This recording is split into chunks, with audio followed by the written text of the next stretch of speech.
Yo, what up? This is alucidwolf, and welcome to Chapter 1 of our Atlas Quest series.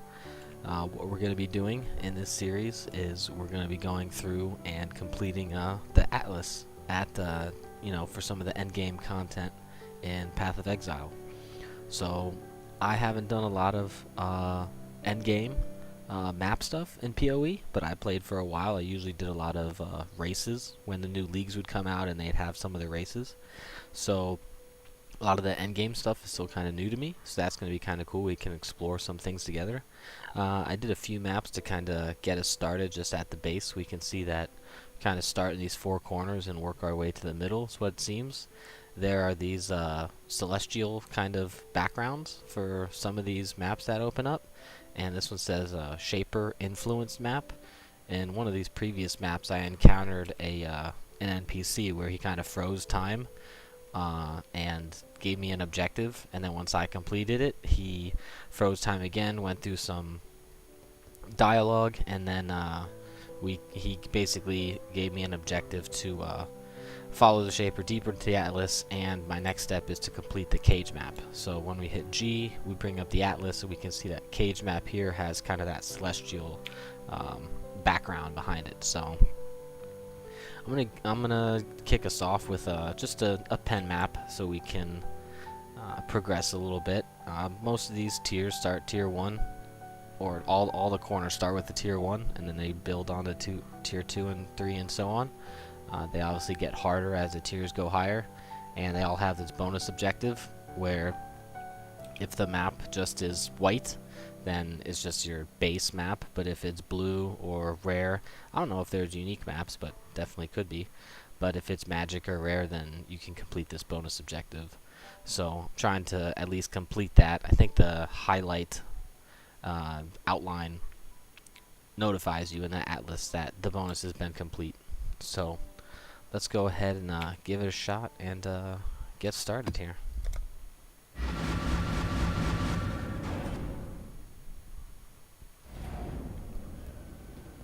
Okay, pen, so there's going to be a lot of... Oh yeah, I remember. The pen map always has this bridge where it looks like you have two exits that you can really never get to. Oh! Yeah. So I'm running an arc trap build, as you can see. I'm doing okay with it. I was a little squishy in Merciless Lab when I tried to do that a few times. I almost died when I first encountered the boss Cesaro. I made it all the way to the third encounter and had him down like 10%, and couldn't keep my health flask up, and I ended up dying. So I didn't complete Merciless Lab, but a couple more levels, I'll get some more health nodes to increase my health, because I'm only at 3.2k right now. That's pretty low, but still kind of average for this build.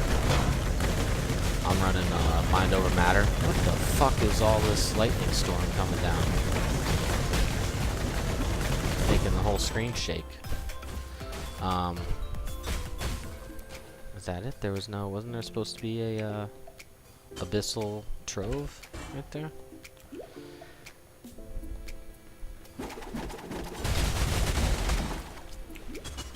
No, that was distracting.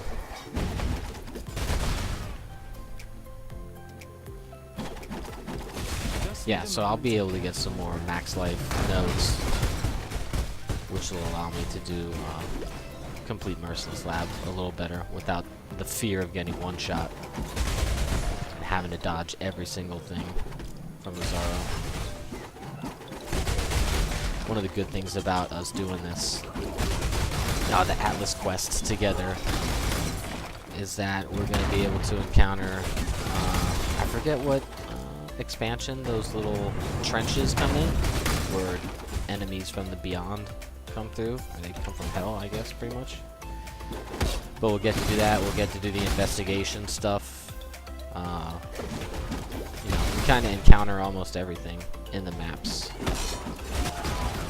That investigation stuff is the new stuff in the trail. They brought it to the core part of the game. We'll also encounter, what's her name, Alva. She does the incursions, so we'll get to explore some of that stuff. I think the only thing we probably won't do in the maps, or at least that I haven't discovered yet, is the Pokemon, the traps.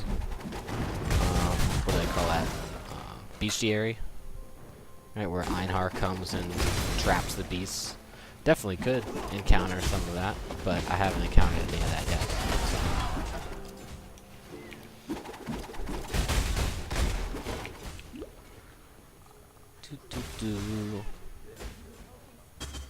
So I started finding maps at was it Act 8, I think? But you can't start doing maps until you finish the story, so once you get to Act 10 to Oriath, start doing some maps, pushing that endgame content. I know, level 75, I should have done Merciless Lab a long time ago. I'll be able to go back and do it soon.